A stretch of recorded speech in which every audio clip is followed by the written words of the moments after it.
சிகரம் தொடு சேனல் நேயர்கள் அனைவருக்கும் வணக்கம். இன்று நாம் பார்க்க போகும் கதை வெறும் ஒரு இளைஞனின் வெற்றி பயணம் மட்டுமல்ல, நம் ஒவ்வொருவரின் வெற்றிக்கு பின்னாலும் இருக்கும் ஒரு நிசப்தமான தியாகத்தை பற்றியது. வாழ்க்கையில் நாம் பெரிய இடத்திற்கு வரும்போது நம்மை அந்த இடத்திற்கு கொண்டு வர மற்றவர்கள் எவ்வளவு காயங்களையும் வலிகளையும் சுமந்திருப்பார்கள் என்பதை பல நேரங்களில் நாம் கவனிப்பதே இல்லை. ஒரு சாதாரண நேர்முகத் தேர்வு எப்படி ஒரு மகனின் கண்களை திறந்தது, சாதனைகளை விட மனிதாபிமானமும் உழைப்பின் மதிப்பும் எவ்வளவு முக்கியம் என்பதை ஒரு நிறுவனத்தின் அதிகாரி எப்படி அந்த இளைஞனுக்கு உணர்த்தினார். கண்களை கசிய வைக்கும், அதே சமயம் வாழ்வின் ஒரு உன்னத பாடத்தை கற்றுக் கொடுக்கும் இந்த அழகான கதையை கேட்போம் வாருங்கள். கதை சொல்லும் நான் பானுப்ரியா. ஒரு இளைஞன் நன்றாக படித்து ஒரு பெரிய கம்பெனியில் மேனேஜர் வேலைக்கு விண்ணப்பித்திருந்தான். அவன் முதல் நேர்முகத் தேர்வை நன்றாகவே செய்தான். அந்த கம்பெனியின் நிர்வாகி இறுதி நேர்முகத் தேர்வை நடத்தி தன் முடிவை எடுத்தார். நிர்வாகி இளைஞனின் விண்ணப்பத்திலிருந்து தெரிந்து கொண்டது யாதெனில், அவன் பள்ளி படிப்பிலிருந்து பட்டதாரி படிப்பு வரை ஒரு வருடம் கூட குறைந்த மதிப்பெண்கள் பெற்றதில்லை. நிர்வாகி அவனிடம், உனக்கு பள்ளிக்கூடத்தில் படிப்பு உதவித்தொகை ஏதேனும் கிடைத்ததா என வினவினார். அதற்கு அவன் இல்லை என்று பதிலளித்தான். அப்படியானால் உன் தந்தை பள்ளிக்கு தொகை கட்டினாரா என நிர்வாகி கேட்டார். அதற்கு அந்த இளைஞன், எனக்கு 1 வயது இருக்கும்போதே என் தந்தை இறந்துவிட்டார். என் தாயார் தான் என்னை பார்த்து கொண்டார் என்றான்.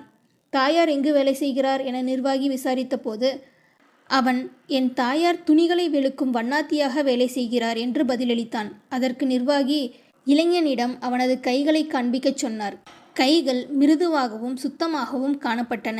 உடனடியாக நிர்வாகி, உன் தாயாருக்கு துணி வெளுப்பதில் எப்போதேனும் ஏதாவது உதவி செய்திருக்கிறாயா என கேட்டார். அந்த இளைஞன் மறுத்தவாறே, என் தாயார் படிப்பில் மென்மேலும் அக்கறை செலுத்தச் சொன்னார் என்று கூறினான். நிர்வாகி இளைஞனிடம் ஒரு வேண்டுகோள் விடுத்தார். அன்று இரவு தாயாரின் கைகளை சுத்தப்படுத்த உதவி செய்து மறுநாள் காலை அவரை சந்திக்குமாறு கூறினார். இளைஞன் மனதில் யோசனை செய்து கொண்டே தனக்கு கட்டாயம் இந்த வேலை கிடைத்துவிடும் என்ற பூரிப்பில் வீடு சென்று தாயாரின் கைகளை சுத்தப்படுத்த ஆர்வம் கொண்டான். தாயாருக்கு ஒருபுறம் சந்தோஷம், மறுபுறம் பயமும் தோன்ற கைகளை மகனிடம் காட்டினார். அவன் தாயாரின் கைகளை நிதானமாக சுத்தப்படுத்த தொடங்கினான். அவன் கண்களிலிருந்து கண்ணீர் முத்து முத்தாக தாயாரின் கைகளில் விழத் தொடங்கியது. தாயாரின் கைகளில் சுருக்கங்களையும் காயங்களையும் முதன்முறையாக மகன் கண்டான். சில காயங்களின் வலி மிக அதிகமாக இருந்தது. தண்ணீர் பட்டதும் தாயார் சிலிர்க்க தொடங்கினார். அப்போதுதான் அந்த இளைஞன் முதன்முறையாக தன் கல்விக்காக தாயார் பட்ட துயரங்களை அறிந்தான். அவன் தாயார் செய்த தியாகங்களை நினைவுபடுத்தி கொண்டு கையில் இருக்கும் காயங்களை நினைத்து வருந்தி தன் மேற்படிப்பிற்கும் எதிர்காலத்திற்கும் அவன் தாயார் துணி வெளுத்து கஷ்டப்பட்டதை புரிந்து கொண்டான். தாயாரின் கைகளை சுத்தப்படுத்திய பிறகு மீதியிருந்த துணிகளை தானே துவைத்து வைத்தான். தாயும் மகனும் அன்று இரவு வெகுநேரம் பேசி கொண்டிருந்தனர். மறுநாள் காலை இளைஞன் அலுவலகத்திற்கு சென்று நிர்வாகியை சந்தித்தான். இளைஞனின் கண்ணீரை கண்டதும் நிர்வாகி அவனிடம் நடந்த விஷயங்களை கேட்டறிந்தார். அவன் எண்ணத்தை நிர்வாகி கேட்டபோது இளைஞன், முதலாவதாக பாராட்டு என்றால் என்னவென்று அறிந்தேன். தாயாரின் உழைப்பு இல்லாவிட்டால் இந்த அளவிற்கு என்னால் வெற்றி பெற்றிருக்க முடியாது. இரண்டாவதாக, தாயாருடன் சேர்ந்து எப்படி உதவி செய்வது என்று அறிந்தேன். ஒரு காரியம் வெற்றியடைய என்னென்ன துன்பங்களை சந்திக்க வேண்டும் என புரிந்து கொண்டேன்.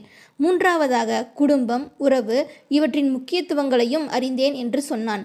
நிர்வாகி பிறருடைய வேலையை பாராட்டி அவர்களின் கஷ்டங்களையும் உணர்வுகளையும் புரிந்து கொள்ளும் ஒரு நபரையே தேர்வு செய்ய எண்ணினேன்.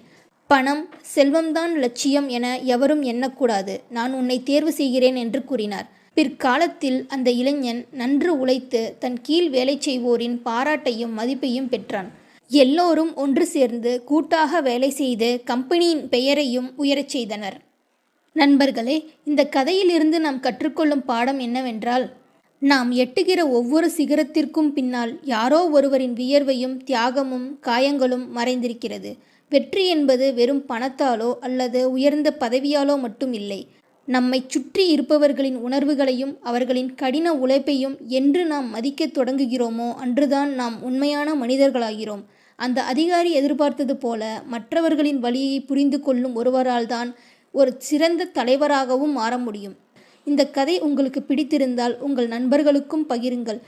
இது போன்ற உணர்வு பூர்வமான கதைகளுக்கு தொடர்ந்து இணைந்திருங்கள். நன்றி.